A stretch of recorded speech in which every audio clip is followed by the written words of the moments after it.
What's up, what's up, what's up? It's me. It's Kenny Roy. How's it going? We are here at twitch.tv/Arconics doing some Twitch crits. Busy trying to get a feature animated film done. Taking some time. Look at some animation from our bros and gals. What's the word for bro? For a lady? Lady? Dudette? Yeah. All right, we'll figure that out. All right, let's see what we have here. I haven't seen this yet. I'm just gonna watch it right off. This is from WillK. Ooh, nice. Ooh, yeah. Okay. Yeah, the nice thing about this, I mean, I really am reacting nicely to that hang time. You can seriously have a character in air as long as you want with me. I mean, like other people might have different tastes, but like with me, you almost can't have it like with enough hang time. So yeah, I'm in love with this. He's doing a little too much stutter right here. This I call this the gather up. This is only really going to happen on the one where he takes off. Because what happens is those back feet are going to come in and they're going to replace the front feet, and those front feet are going to tuck into the body while the back legs push off really hard. Is what's going to happen, which leads me to believe that you probably have too short of a stride length on this run. He probably could take this distance. He could cover this distance in half as many strides as you have him taking it right now. Okay.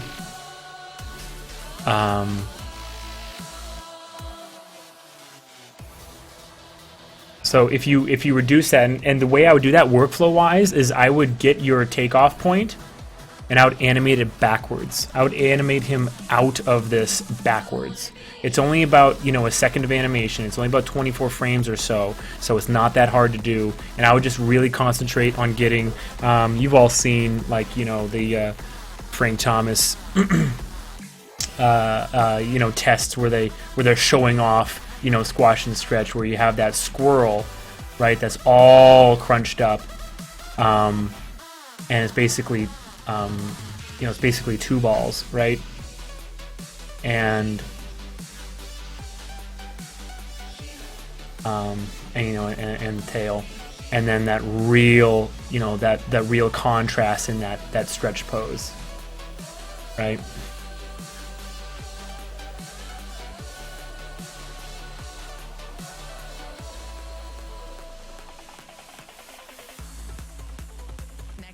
Keep the hype going with a brand new track from Slips and Slaz. So we've all seen that, right? So that those two poses should really inform your dog, and so it shouldn't be that. Also, it shouldn't be that hard to animate this backwards out of this moment, because if you take this moment into consideration and say, okay, this is my gathered moment, and you did it right, actually, did it right here. So those front feet, they come up and they tuck, and then just the back feet push off. So you got that right. A lot of people get dog jumps wrong.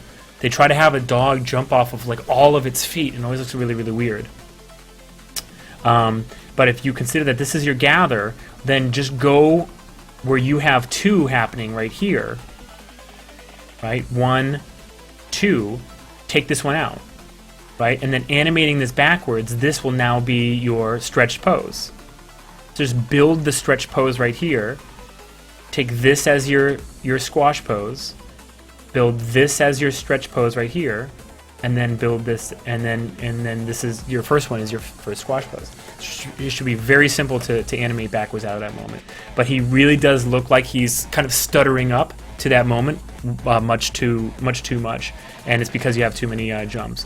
Very nice transition from a lateral walk into a trot, which is basically opposite. So you have back right, back left, back right, front right, back left, front left. That's your lateral walk. And then you transition very nicely into this trot, which is technically it's a diagonal run. A diagonal is left, right, or left back and front right move at the same time.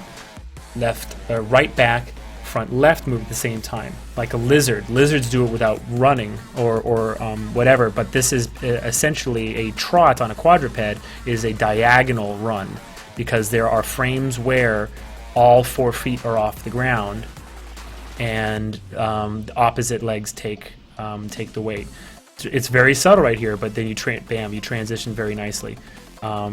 And that's what would happen. He would have to gather up, figure out his business, and then pop into that trot. It's a lot of great things going on right here. You probably are thinking a little bit too much about the tail early on, because there's still some stepped keys and some hard stuff right here. I'm not sure about this moment with the tail. Leave the tail and ears till last. Especially with dogs that have their ears pinned. It's from Ref 2, yeah. He's like holy shit. That's right. Yeah, yeah. There you go. Of course. Yeah. So dogs that have, especially ears that are pinned, but like dog ears and whatever, don't animate the tips really almost at all. Animate them from the base, and I think you're kind of doing that. Yeah. They look too floppy. They look like wet socks if you animate the tips. But you've got a lot of great things going on here, man. So thank you for sending this in. Happy to see you doing some kick butt work. Keep coming back. Send it in. Let me take another look when you get a little further on it. Good job, man. Rock on.